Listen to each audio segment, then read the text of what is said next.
passion. I've been thinking about you and you only. And we just like a fuck, that's nothing else. You know, I'm falling in love, that's for someone else. What's good, y'all? So in this video, I'm going to be reacting to the victims of Nardwaur.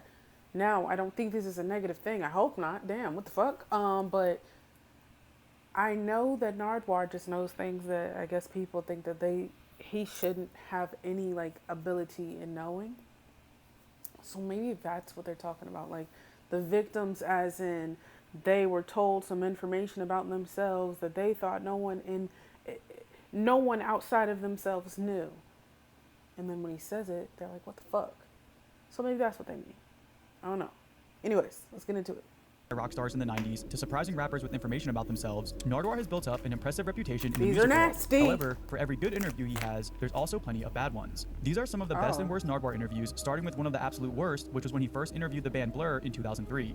John, would it be okay to stand over there?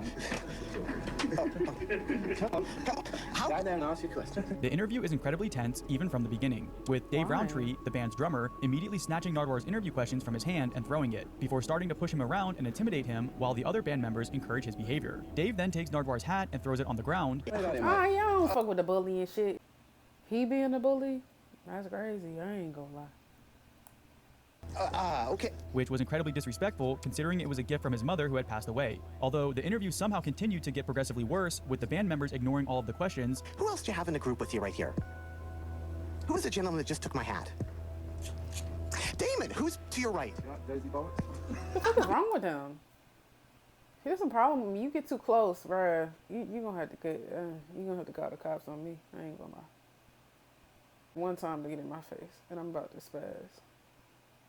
I don't like this. This shit making me mad. Which is crazy because it looks like an old ass interview. But like, what the fuck are they doing? You happy? No, I'm not. You don't look happy. I am not. I want my hat back, please. As Dave throws Nardwaur's glasses and continues to push him around. Okay, there we go. As Nardwaur tries to keep the interview going and attempts to win over Dave by showing him his t-shirt of their old college, Dave grabs him and twists his arm, before walking out of the room and leaving the interview altogether. Dave of Blur. Oh. Almost immediately after, the rest of the band begins to cooperate, although still not in the friendliest tone. What is the traits of Dave that makes him got that fire in his belly? Well, you know, he's not always like that. He's obviously bringing out a certain side to him, which I have to say I find rather attractive. One comment pointed this out, saying, "This is telling. As soon as Dave leaves the room, the other guys start cooperating. Dave is a bully, and the others probably don't agree with how he treats others, but they're too afraid to stand up to him." When the interview first took place, afraid of him? Am I? Okay. I guess he's intimidating. Maybe he's on some like crazy shit, like some Jeffrey Dahmer shit. Maybe that's what kind of crazy, because he is not at all physically intimidating at all. Let me tell you. Like, try it, buddy. it seemed like no one cared if some journalists got bullied by a rock band, but as time went on, their actions wouldn't go unpunished. These guys are really brave, picking on the friendliest and least intimidating person on the entire planet. After the video was released, more and more people saw the interview, and both the band and Dave Roundtree specifically got a lot of backlash for their behavior. Good. Although Dave has since gone on to apologize, saying, "This is definitely one of the things I'm ashamed of. There's no excuse for my bullying, and the reason I did it is perhaps nearly as sordid. To be clear, Nardwaur didn't do anything to provoke me. I sent an apology to him the next day, but I didn't hear anything back from him, so I assume he didn't accept it." Good, he shouldn't. He's been a whole asshole. The fuck? Shit got me mad. Nardwaur seemed to be forgiving of him, saying, "Thanks to Dave Blur for this apology. I do." No! You know what? He's mature. He's mature because I will never forget what you did. Ever. I'm never letting it go, bitch. While this interview definitely went poorly, there are still plenty of good ones, with some of Lil Uzi Vert's being among the best, having produced some of the funniest reactions of Nardwaur's career. Have you ever, like Gigi Allen, got naked performing? When I perform for my lady. Baboom. A Rob Zombie poster. At certain times, Nardwaur's information has been so mind-blowing that he calls Uzi to completely run away from the interview. Guns Garcia. Yo, he know too much. I can't do this. He the FBI. What Kanye do? This has since become a tradition with their interviews, with Uzi going on to make the same exit several times. However, not only is Nardwaur able to shock Uzi with the information he digs up, but he's also presented him with several thoughtful gifts over the years, and the two seem to have built up a genuine friendship. There was even one instance when Lil Uzi was leaving a show and Nardwaur walked up to his car asking for an interview, and Uzi can be heard saying, "I always have time for you," before getting out of his car to talk to him, demonstrating the deep respect he has for Nardwaur before sharing a really wholesome moment with him in front of everyone. Where have you been? In fact, I've been to Canada. I haven't saw you in a long time. Oh, it's great to see you again. It's great to see you. Holy crap. It's been a long time coming, my friend. Well, No, I'm PMSing. I'll start crying, and I don't know why. I watched Inside Out 2 like 2 days ago, and bitch, I was so emotional. So emotional. Anything will make me cry right now. I promise. And I'm a G. Like, I'm tough as fuck. But right now, but on the same token, anything will make me tweet the fuck out too. long. You'll come up to Vancouver, British Columbia, Canada. We'll see you again. Or you can just come to my house and have dinner. Oh, that'd be amazing. Yeah. That'd be amazing. Yeah. How do I get in touch? I'll give you my number. Then I can teach you how to play Call of Duty. Boom. That'd be amazing. This is so cute. This is something fans have picked up on, saying Lil Uzi inviting him to dinner was so genuine and heartfelt, you can tell he values the people around him. With another comment echoing this, reading, "I love how the hip-hop community treats Nardwaur like royalty, a legend of the game. Sadly, not in the same way. Can't say, hold on. Can't say the same shit for the rock guys. Nardwaur currently gets wasn't always so common, as we can clearly see with his old interview of Lydia Lunch, who couldn't be more annoyed by his interviewing style. You're right now, you're very hungry, right? Well, that doesn't matter. This is the... I'm hungry for an intelligent conversation, which I've yet to find. Within just 1 or 2 questions, she was already irritated with him, and her attitude only got worse as the video carried on. And I'm trying to give you a chance to get back at those homeboys. What is going on there? There's no reason to get back to him. It's 17 years ago, and that doesn't mean diddly to me, friend. So you have no recollection of it or know you're interested and you never ever want to be brought up again? Oh, I don't give a shit. It's your fetish, not mine. Okay, I will adhere to your rules. When he tried to connect with her on some of the promotional posters she did, I do like that record you have where it says, "I did lunch."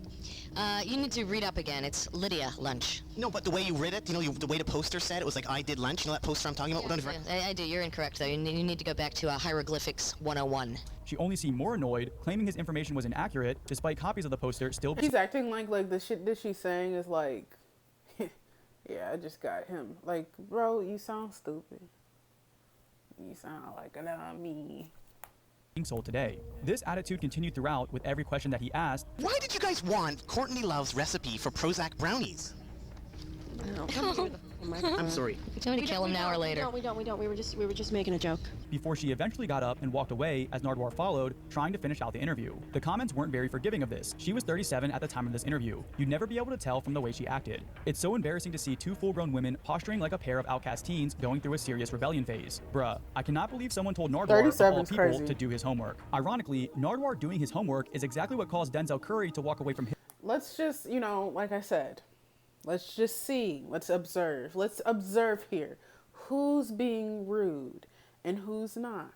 And this has nothing to do with race. I'm not saying that. I'm just saying everybody want to act like certain demographics of people that the rappers are so violent and detrimental to the black community.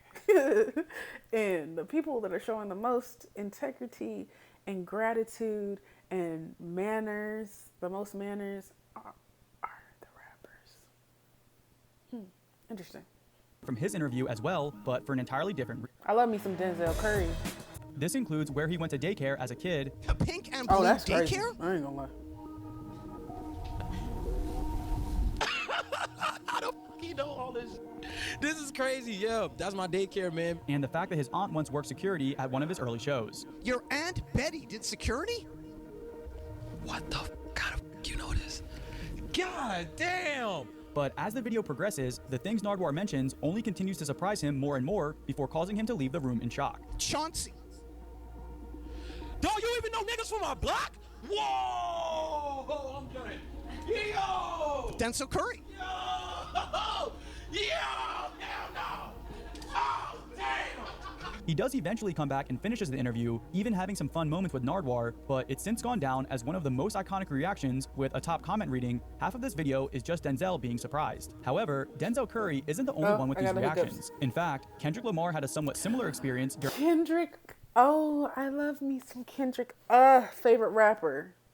All hail King Kendrick. I got the hiccups, so like, sorry. During his first interview as well. Now that might make you kind of hungry. What about Louisiana chicken?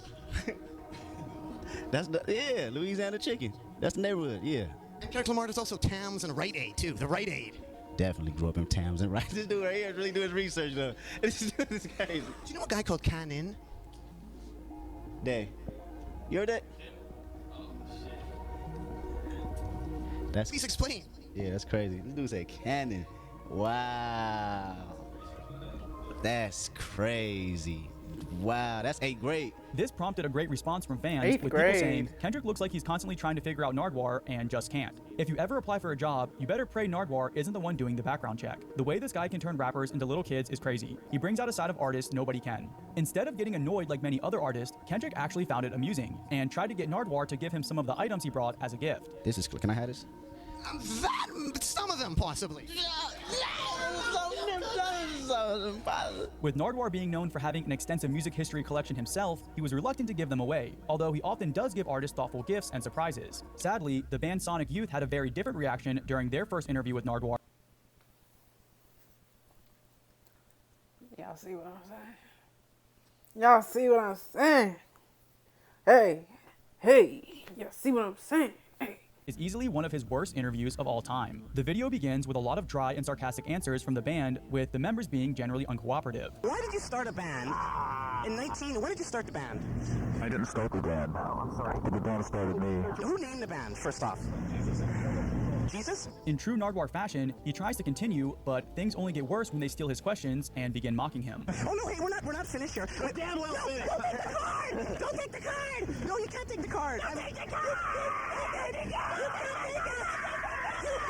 You can't! Nardwaur then offers them a vinyl that commemorates their work as a gift, and this is when the interview really starts to go bad. I have something to show you! No, I want to show him! I want to show him! I want to show you! You know, be crazy is if bro just upped it on him. If he was like playing as like a little nerdy, kind of like, you know, to himself type of guy, and he just upped that shit. Then what y'all gonna do?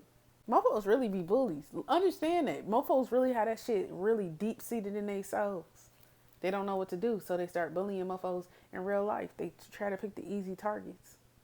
I remember, I'm quiet, so somebody thought they could try that shit. I shut that shit down real quick. Don't try it. I'm quiet for a reason. Leave me the fuck alone.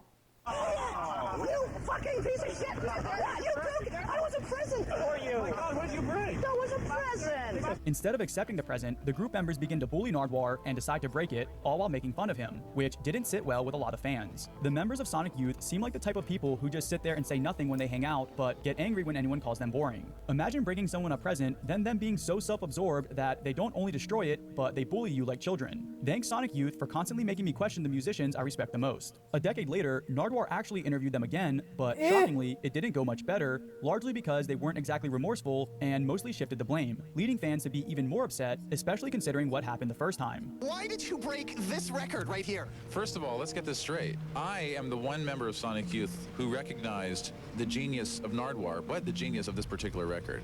And the young men. I believe that I showed complete respect for this, but then there was another member of the band. Lee! Yeah, Mr. Lee Ronaldo. And he was the guy that molested me, wasn't he?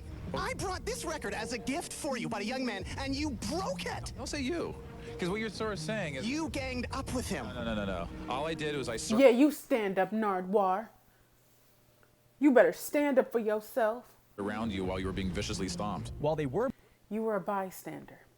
And you know what they used to tell me in elementary school and middle school? That being a bystander is just as bad as bullying. I don't remember. It was something along them lines where they were like, if you're a bystander and you see bullying, you're a bully or something. I don't know. It really didn't make no sense. But like, go get a teacher was, I guess, the sentiment. Even pretending to break the vinyl for a second time. No, we're not. No, we're not. Oh, no. Oh, wow. This certainly didn't help their image, with people saying, if you think you're too good or too cool for Nardwaur, it's They always in have to fact be the like opposite. No matter like minimum like 45. I mean, I'm just being honest here, so this is stupid. You know what I'm saying? the opposite. No matter how much I would love the band / artist prior to the Nard interview, if they disrespect the Nard, it automatically leaves me hating the artist for it. Nothing he does deserves that kind of reaction, period. He's a very genuine and sweet guy. Something very important about Nardwaur that certain artists fail to realize can be summed up in a single comment. How you treat Nardwaur determines how I look at you as a person. And most music fans agree with this. I just feel like just how you treat people in general, like a genuine nice person like him, like harmless as fuck, and you're just like bullying is like crazy. You know what I'm saying? Like it's different when somebody's, if you bully a bully, go crazy. I don't care. Do what you gotta do. But when you're just bullying somebody for no fucking reason, I can't respect you at all. You being rude to people that are just minding their fucking business, being to themselves. No, fuck you, bitch. And I say it just like that. And like I said, I won't say shit about race, so I don't need none of them comments under this video. I said the genre. It's just interesting to me how mofos want to act like rappers be the most violent, rude mofos in the world, and they were the sweetest. It didn't matter what background the mofos came from. They were the sweetest to him. And I've seen them be the sweetest in like just general, like it's just like stereotypes for real, you know. That we could, you know, we can start going into some like deep shit, but it's stereotypes. But to all the mofos that think it's cool to just bully people for no reason, fuck you. To all the mofos that were really nice to him, cause he's so sweet. He's so sweet, and then he be having all the questions like the FBI mofos. He be having private investigators go dig shit up. I don't doubt it. But to the ones that like, you know, appreciate it and are nice to him, make him feel included, all that, I really respect that. Y'all like, comment, subscribe, follow me on Instagram, follow me on TikTok. I'll see you on the next one.